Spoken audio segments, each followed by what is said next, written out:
ಎಲ್ಲ BCom 5th ಸೆಮಿಸ್ಟರ್ನ ವಿದ್ಯಾರ್ಥಿಗಳಿಗೆ ನನ್ನ ಆನ್ಲೈನ್ ಕ್ಲಾಸ್ಗೆ ನಾನು ಸ್ವಾಗತ ಕೋರ್ತಾ ಇದ್ದೀನಿ. ಸೊ ಇವತ್ತು BCom 5th semester principles and practice of auditing ಅಲ್ಲಿ ಈಗ ಆಲ್ರೆಡಿ ನಾವು ಏನ್ ಮಾಡಿದ್ದೀವಿ, ಆಡಿಟರ್ ಮೀನಿಂಗ್ ಅನ್ನ ಮತ್ತು ಆಬ್ಜೆಕ್ಟಿವ್ಸ್ ಅನ್ನ ಜೊತೆಗೆ ಅದರ ಅಡ್ವಾಂಟೇಜ್, ಡಿಸ್ಅಡ್ವಾಂಟೇಜ್, ಕ್ವಾಲಿಫಿಕೇಶನ್, ಡಿಸ್ಕ್ವಾಲಿಫಿಕೇಶನ್ ಹೀಗೆ ನೋಡ್ತಾ ಹೋಗಿದ್ದೀವಿ. ಸೊ ಇವತ್ತು ನಾವೇನ್ ಮಾಡ್ತಾ ಹೋಗಿದ್ದೀವಿ ಅಂದ್ರೆ, ಸೊ ಓದ್ ವಿಡಿಯೋದಲ್ಲಿ ಏನ್ ಮಾಡಿದ್ರೆ ನಿಮಗೆ ಇಂಟ್ರೊಡಕ್ಷನ್ ಆಫ್ ಅಡಿಟಿಂಗ್ ಅಲ್ಲಿ ಫಸ್ಟ್ ಟಾಪಿಕ್ ಅಲ್ಲಿ ಟೈಪ್ಸ್ ಆಫ್ ಅಡಿಟಿಂಗ್ ಬಗ್ಗೆ ನಿಮಗೆ ಸ್ವಲ್ಪ ಎಕ್ಸ್ಪ್ಲೇಷನ್ಸ್ ಅನ್ನ ಕೊಟ್ಟಿದ್ದೇನೆ. ಸೊ ಎಷ್ಟು ಟೈಪ್ಸ್ ಇದಾವೆ, 5 ಟೈಪ್ಸ್ ಇದಾವೆ. 5 ಟೈಪ್ಸ್ ಅಲ್ಲಿ ಮತ್ತೆ ನಿಮಗೆ ಸಪರೇಟ್ ಸಬ್ ಡಿವೈಡ್ ಬರ್ತಾ ಹೋಗ್ತವೆ, ಸಬ್ ಟೈಪ್ಸ್ ಬರ್ತಾ ಹೋಗ್ತವೆ. ಅದರಲ್ಲಿ ಇವತ್ತು ನಾವು ಏನ್ ಮಾಡೋಣ, so based on authority first type ಅಲ್ಲಿ ಶಾಸನಿಕ ಆಧಾರದ ಮೇಲೆ ಅನ್ನೋ ಒಂದು ಫಸ್ಟ್ ಟೈಪ್ಸ್ ಅಲ್ಲಿ ಮೊದಲನೇ ವಿಧದಲ್ಲಿ ಸ್ಟಾರ್ಟರ್ ರೈಟ್, ನಾನ್ ಸ್ಟಾರ್ಟರ್ ರೈಟ್, ಇಂಟರ್ಲೈನ್. ಹಾಗಾಗಿ ಇವತ್ತು ನಾನು ಏನ್ ಮಾಡ್ತೀನಿ, ಕೇವಲ ಸ್ಟಾರ್ಟರ್ ರೈಟ್ ಅನ್ನು ಮಾತ್ರ ಡಿಸ್ಕಷನ್ ಮಾಡ್ತೀನಿ. ಯಾಕಂದ್ರೆ ಇದು 5 ಮಾರ್ಕ್ಸ್ ಗೆ ಬಹಳ ಇಂಪಾರ್ಟೆಂಟ್ ಇರೋದ್ರಿಂದ, ಸೊ 5 ಮಾರ್ಕ್ಸ್ ಗೆ ಸ್ವಲ್ಪ ಇಂಪಾರ್ಟೆಂಟ್ ಆಗಿರೋದ್ರಿಂದ ಇವುಗಳನ್ನ ಮಾತ್ರ ಇವತ್ತು ಡಿಸ್ಕಷನ್ ಮಾಡ್ತೀನಿ. ಸೊ ಮೊದಲನೇದಾಗದಲ್ಲಿ ಸ್ಟಾರ್ಟರ್ ರೈಟ್ ಅಂದ್ರೆ ಏನು, ಅದರಲ್ಲಿ ಬರ್ತಕ್ಕಂಥ ಕಾನ್ಸೆಪ್ಟ್ ಏನಂದ್ರ ಬಗ್ಗೆ ಸೊ ಈ ವಿಡಿಯೋದಲ್ಲಿ ಡಿಸ್ಕಷನ್ ಮಾಡ್ತೀನಿ. ನೆಕ್ಸ್ಟ್ ವಿಡಿಯೋದಲ್ಲಿ ಮತ್ತೆ ಸಾಧ್ಯ ನಾನ್ ಸ್ಟಾರ್ಟರಿ ಮತ್ತು ಇಂಟರ್ಲೈನ್ ಎರಡನ್ನೂ ಡಿಸ್ಕಷನ್ ಮಾಡ್ತೀನಿ. ಓಕೆನಾ? ಸರ್, ಶಾಸನಿಕ ಲೆಕ್ಕ ಪರಿಶೋಧನೆ ಅಂದ್ರೆ ಅಥವಾ ಶಾಸನಿಕ ಲೆಕ್ಕ ಪರಿಶೋಧನೆಯಲ್ಲಿ ಏನೇನು ಬರ್ತವೆ ಅನ್ನೋದ್ರ ಬಗ್ಗೆ ನಾವು ನೋಡ್ತಾ ಹೋಗೋಣ. ಓಕೆ, ಸ್ಟಾರ್ಟರಿ ಆಡಿಟ್ ಶಾಸನಬದ್ಧ ಲೆಕ್ಕ ಪರಿಶೋಧನೆ ಅಂದ್ರೆ ಏನು ಅಂತ ನೋಡೋಣ. ಮೊದಲನೇದಾಗಿ ಸ್ಟಾರ್ಟರಿ ಇಟ್ಸ್ ಕಂಪಲ್ಸರಿ ಆಡಿಟ್, ಇದೊಂದು ಕಡ್ಡಾಯವಾಗಿ ಲೆಕ್ಕ ಪರಿಶೋಧನೆ ಮಾಡತಕ್ಕಂಥದ್ದು. ಸೊ ಯಾವ ಸಂಸ್ಥೆಗಳು ಕಾನೂನುಬದ್ಧವಾಗಿ ಅಂದ್ರೆ ಯಾವ ಸಂಸ್ಥೆಗಳು ಸರ್ಕಾರದ ಅಧೀನದಲ್ಲಿ ಶಾಸನಬದ್ಧವಾಗಿ ಪ್ರಾರಂಭ ಆಗಿರ್ತಾವೋ, ಸೊ ಅಂಡರ್ ನಾವೇನಂತೀವಿ ಸಾಮಾನ್ಯವಾಗಿ ಗವರ್ಮೆಂಟ್ ಅಂಡರ್ ಇರತಕ್ಕಂಥ ಕಂಪನೀಸ್ ಯಾವ್ದಾವೋ, ಅಂಡರ್ ಗವರ್ಮೆಂಟ್ ಕಂಪನೀಸ್, ಸರ್ಕಾರದ ಅಧೀನದಲ್ಲಿರ್ತಕ್ಕಂಥ ಕಂಪನಿಗಳು ಯಾವುವು. ಹಾಗಾಗಿ ಅಂತ ಕಂಪನಿಗಳು ನಾವೇನಂತೀವಿ ಸ್ಟಾರ್ಟರಿ ಅಥವಾ ಶಾಸನಬದ್ಧ ಕಂಪನಿಗಳು ಅಂತ ಇದ್ದಾವೆ.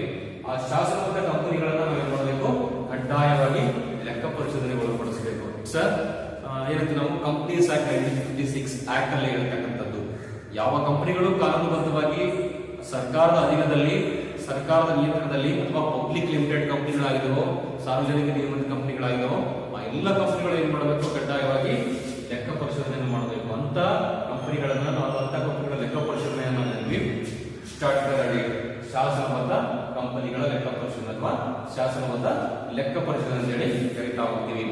ಸೊ ಇಲ್ಲಿ ಕಾನೂನು ಅಂದ್ರೆ ಈಗ ಹೇಳಿದ್ರೆ 1956 ಕಂಪನೀಸ್ ಆಕ್ಟ್ ಪ್ರಕಾರ ಅಥವಾ ಬೇರೆ ಬೇರೆ ಆಕ್ಟ್ಗಳ ಪ್ರಕಾರ ಹೇಗೆ ಯಾವ್ಯಾವ ಕಂಪನಿಗಳನ್ನ ನಾವೇನ್ ಮಾಡ್ತೀವಿ, ಆಡಿಟ್ ಅನ್ನ ಮಾಡ್ತೀವಿ ಅನ್ನೋ ಬಗ್ಗೆ ಒಂದು ಜಸ್ಟ್ ಎಕ್ಸಾಂಪಲ್ಸ್ ಅನ್ನ ಅಥವಾ ಅದರ ಸಂಬಂಧಪಟ್ಟ ಪಾರ್ಟ್ಸ್ ನಿಮಗೆ ಹೇಳ್ತಾ ಹೋಗ್ತೀನಿ.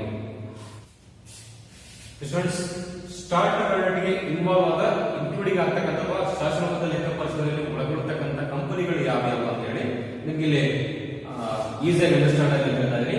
Under 1956 act, companies act, under 1956 companies act ಅಲ್ಲಿ ಅಂಡರ್ ಅಲ್ಲಿ ಬರ್ತಕ್ಕಂಥದ್ದು, ಅಂಡರ್ 1956 ಕಂಪನೀಸ್ ಆಕ್ಟ್ ಅಲ್ಲಿ ರಿಜಿಸ್ಟರ್ಡ್ ಆಗಿರ್ತಕ್ಕಂಥ ಎಲ್ಲಾ ಕಂಪನಿಗಳು ಏನ್ ಮಾಡಬಹುದು, ಲೆಕ್ಕ ಪರಿಶೋಧನೆ ಕಡ್ಡಾಯವಾಗಿ ಮಾಡಿಸಬೇಕು. ಸೊ ಇದು ಶಾಸನಬದ್ಧ ಲೆಕ್ಕ ಪರಿಶೋಧನೆಯಲ್ಲಿ ಬರ್ತಕ್ಕಂಥ ಲೆಕ್ಕ ಪರಿಶೋಧನೆ ಒಳಗೊಳ್ಳತಕ್ಕಂಥ ಕಂಪನಿಗಳು. ಇನ್ನು ಬ್ಯಾಂಕಿಂಗ್ ರೆಗ್ಯುಲೇಷನ್ ಆಕ್ಟ್ 1949, ಬ್ಯಾಂಕ್ಗಳು, ಎಲ್ಲಾ ಬ್ಯಾಂಕ್ಗಳು, ಯಾವ ಬ್ಯಾಂಕ್ಗಳು 1949 ಆಕ್ಟ್ ಒಳಪಡ್ತಾವೋ ಆ ಎಲ್ಲಾ ಬ್ಯಾಂಕ್ಗಳು ಏನ್ ಮಾಡಬೇಕು, ಕಡ್ಡಾಯವಾಗಿ ಲೆಕ್ಕ ಪರಿಶೋಧನೆಯನ್ನ ಮಾಡಿಸಬೇಕು. ಇನ್ನು 1928 ಇನ್ಶೂರೆನ್ಸ್ ಆಕ್ಟ್, ಇನ್ಶೂರೆನ್ಸ್ ಕಂಪನಿಗಳು, ವಿಮಾ ಕಂಪನಿಗಳು ಏನ್ ಮಾಡಬೇಕು, ಆ ಎಲ್ಲಾ ವಿಮಾ ಕಂಪನಿಗಳು ಕಡ್ಡಾಯವಾಗಿ ಲೆಕ್ಕ ಪರಿಶೋಧನೆಯನ್ನ ಮಾಡಿಸಲೇಬೇಕು, ಕಂಪಲ್ಸರಿ ಮ್ಯಾಂಡೇಟರಿ ಅಂತ ಹೇಳ್ತಾರೆ. ಇನ್ನು ಕೋಆಪರೇಟಿವ್ ಸೊಸೈಟೀಸ್, ಸೊಸೈಟಿ ಆಕ್ಟ್ ಅಂದ್ರೆ ಸಹಕಾರಿ ಸಂಘಗಳ ಕಾಯ್ದೆಯಲ್ಲಿ ಕೂಡ ಏನಾಗುತ್ತೆ, ಲೆಕ್ಕ ಪರಿಶೋಧನೆ ಕಡ್ಡಾಯವಾಗಿದೆ.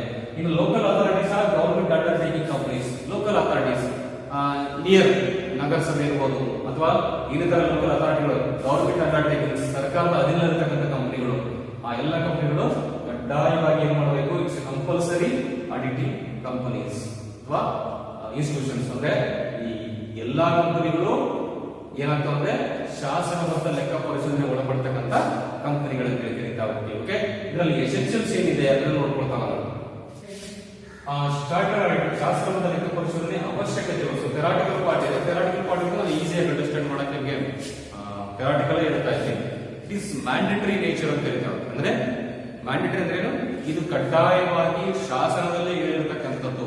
ಹಾಗಾಗಿ ಇದನ್ನ ಕಡ್ಡಾಯವಾಗಿ ಏನ್ ಮಾಡಬೇಕು, ಅವಶ್ಯಕತೆ ಏನಿದ್ರೆ ಮಾಡ್ತಕ್ಕಂಥದ್ದು.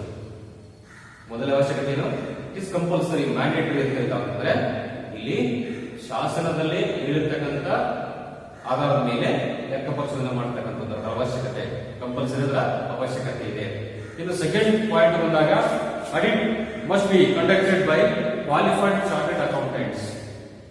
ಆಡಿಟ್ ಮಸ್ಟ್ ಬಿ, ಇಲ್ಲಿ ಲೆಕ್ಕ ಪರಿಶೋಧನೆ ಮಾಡಬೇಕಾದ್ರೆ ಯಾರು ಬೇಕು ಅಂದ್ರೆ ಮಸ್ಟ್ ಬಿ ಕ್ವಾಲಿಫೈಡ್, ಕಂಪಲ್ಸರಿ ಕಡ್ಡಾಯವಾಗಿ ಯಾರಿರಬೇಕು, ಲೆಕ್ಕ ಪರಿಶೋಧನೆಗೆ ಅಥವಾ ಲೆಕ್ಕ ಪರಿಶೋಧನೆಯನ್ನ ಅಥವಾ ಕೋರ್ಸ್ ಅನ್ನ ಕಂಪ್ಲೀಟ್ ಮಾಡಿರ್ತಕ್ಕಂಥ ವ್ಯಕ್ತಿ, ಕ್ವಾಲಿಫೈಡ್ ಪರ್ಸನ್, ಅರ್ಹತೆ ಇರುವಂತ ವ್ಯಕ್ತಿ ಆಗಿರಬೇಕು ಅಂತ.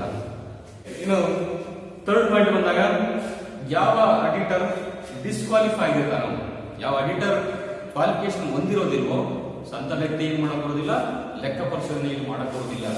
ಆ ಕಂಪನಿಯ ಆಡಿಟ್ ಅನ್ನ, ಅಕೌಂಟ್ಸ್ ಅನ್ನ ವೆರಿಫಿಕೇಶನ್ ಮಾಡೋಕೆ ಅವನು ಸಾಧ್ಯ ಇಲ್ಲ, ಅವನ್ನ ಡಿಸ್ಕ್ವಾಲಿಫೈ ಅಂತ ಹೇಳಿ ಕರೀತಾ ಹೋಗ್ತೀವಿ.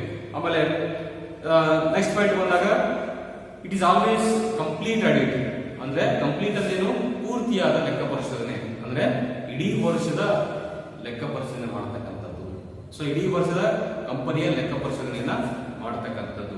ಸೊ ಇನ್ನು ಸಾಮಾನ್ಯವಾಗಿ starter return done by independent person, ಸ್ವತಂತ್ರ ವ್ಯಕ್ತಿ ಏನ್ ಮಾಡ್ತಾನೆ ಅದನ್ನ ಮಾಡ್ತಕ್ಕಂಥವ್ರು, ಸ್ವತಂತ್ರವಾಗಿರ್ತಕ್ಕಂಥ. ಈಗ ಆಲ್ರೆಡಿ ನೀವು ಸ್ಟಾರ್ಟಿಂಗ್ ಅಲ್ಲಿ ಮೀನಿಂಗ್ ಅಲ್ಲಿ ಓದಿರಿ, ಆಡಿಟರ್ ಇಂಡಿಪೆಂಡೆಂಟ್ ಪರ್ಸನ್ ಅಂತ ಹೇಳಿ, ಅವನೊಬ್ಬ ಸ್ವತಂತ್ರ ವ್ಯಕ್ತಿ ಅಂತೇಳಿ ಕರೀತಾ ಹೋಗ್ತೀವಿ. ಅದನ್ನ ಲೆಕ್ಕ ಪರಿಶೋಧಕ, ಅವನೇ ಏನ್ ಮಾಡಬೇಕು, ಆ ಕಂಪನಿ ಆಡಿಟ್ ಅಂದ್ರೆ ಕಂಪನಿಯ ಲೆಕ್ಕಪತ್ರಗಳನ್ನ ಪರಿಶೀಲನೆ ಮಾಡಬೇಕು. ಓಕೆ, ಇವು ಎಸೆನ್ಷಿಯಲ್ಸ್, ಈಸಿ ಆಗಿರ್ತಕ್ಕಂಥದ್ದು. ಸೊ ಅವನು ಮ್ಯಾಂಡೇಟರಿ, ಅವನು ಕಂಪಲ್ಸರಿ ಏನಾಗಿರ್ಬೇಕು, ಕಂಪನಿಯ ಲೆಕ್ಕಪತ್ರಗಳನ್ನ ಮಾಡಬೇಕಾಗುತ್ತೆ. ಇನ್ನು ಸೆಕೆಂಡ್ ಪಾಯಿಂಟ್ ಬಂದಾಗ ಏನಾಗುತ್ತೆ, ಈ ಮಸ್ಟ್ ಬಿ ಕ್ವಾಲಿಫೈಡ್, ಅವನು ಕ್ವಾಲಿಫೈ ಆಗಿರ್ಬೇಕು. ಥರ್ಡ್ ಪಾಯಿಂಟ್ ಆಗಿರ್ಬೇಕು, ಥರ್ಡ್ ಪಾಯಿಂಟ್ ಡಿಸ್ಕ್ವಾಲಿಫೈ ಇದ್ರೆ ಅವನು ಅಪಾಯಿಂಟ್ ಆದ್ರೆ ಅವನ ಅಪಾಯಿಂಟ್ ಮಾಡ್ಕೊಳಕ್ ಬರೋದಿಲ್ಲ. ಸೊ ಅವನು ಡಿಸ್ಕ್ವಾಲಿಫೈ ಇದ್ರೆ ಅಥವಾ ಅವನ ನಾಲೆಜ್ ಇಲ್ಲ ಅಂದ್ರೆ, ಅಕೌಂಟ್ಸ್ ಬಗ್ಗೆ ಅಥವಾ ಕಾಸ್ಟ್ಗಳ ಬಗ್ಗೆ ಅಥವಾ ಮ್ಯಾನೇಜ್ಮೆಂಟ್ ಇನ್ಫಾರ್ಮೇಶನ್ ಬಗ್ಗೆ ನಾಲೆಜ್ ಇಲ್ಲ ಅಂದಾಗ ಅವನ್ನ ಆಡಿಟರ್ ಅಂತ ಟ್ರೀಟ್ ಮಾಡಕ್ ಬರೋದಿಲ್ಲ. ಸೊ ಆಲ್ವೇಸ್ ಕಂಪ್ಲೀಟ್, ಇದು ಸ್ಟಾರ್ಟರ್ ರೇಟ್ ಇದೆಯಲ್ಲ, ಶಾಸ್ತ್ರಬದ್ಧ ಲೆಕ್ಕ ಪರಿಶೋಧನೆ, ಇದು ಪೂರ್ತಿಯಾದ ಲೆಕ್ಕ ಪರಿಶೋಧನೆ, ಕಂಪ್ಲೀಟ್ ಆಡಿಟ್ ಅಂತ ಕರೀತಾ ಹೋಗ್ತೀವಿ. ಓಕೆ, ಸೊ ಲೆಕ್ಕ ಪರಿಶೋಧನೆ ಮಾಡ್ತಕ್ಕಂಥ ವ್ಯಕ್ತಿ ಯಾರಾಗಿರ್ತಾನೆ, ಇಂಡಿಪೆಂಡೆಂಟ್ ಪರ್ಸನ್, ಸ್ವತಂತ್ರ ವ್ಯಕ್ತಿ ಆಗಿರ್ತಾನೆ. ಓಕೆ, ಇಷ್ಟು ಪಾಠಗಳಿದಾವೆ. ಇದರಲ್ಲಿ ಅಡ್ವಾಂಟೇಜಸ್ ಏನಿದೆ ಸ್ವಲ್ಪ ನೋಡ್ತಾ ಹೋಗೋಣ. ಸ್ಟಾರ್ಟರ್ ರೇಟ್ ಅಲ್ಲಿ ಅಡ್ವಾಂಟೇಜ್, ಅನುಕೂಲಗಳು ಈಗ ಆಲ್ರೆಡಿ ನಿಮಗೆ ಸುಮಾರು ಸರಿ ಓದಿದ್ದೀನಿ, ಬಟ್ ರಿಪಿಟೇಷನ್ ಆಗ್ತಕ್ಕಂಥದ್ದು, ಪದೇ ಪದೇ ರಿಪಿಟೇಷನ್ ಆಗ್ತಕ್ಕಂಥ ಒಂದು ವರ್ಡ್.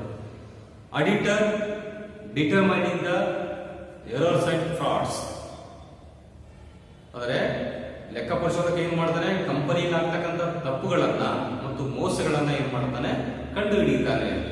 ಅಲ್ಲಿ ಆಗ್ತಕ್ಕಂಥ ತಪ್ಪುಗಳನ್ನ ಸರಿಪಡಿಸ್ತಾನೆ, ಮೋಸಗಳನ್ನ ಕಂಡು ಹಿಡಿದು ಅವುಗಳನ್ನ ಬಯಲಿಗೆ ತರ್ತಾನೆ. ಅಂದ್ರೆ ಅವುಗಳಿಗೆ ಸಂಬಂಧಪಟ್ಟಂಗೆ ಏನೇನು ಕಂಡು ಹಿಡಿಬೇಕು, ಏನೇನು ಅವುಗಳನ್ನ ಮೋಸಗಳನ್ನು ತಡೆ ಹಿಡಿಬೇಕು, ಮೋಸಗಳು ಆಗದ ರೀತಿ ನೋಡ್ಕೊಳ್ಳೋದಕ್ಕೆ ಎಲ್ಲಾ ರೀತಿಯ ವ್ಯವಸ್ಥೆಯನ್ನು ಮಾಡ್ತಿರ್ತಾರೆ ಲೆಕ್ಕ ಪರಿಶೋಧಕ.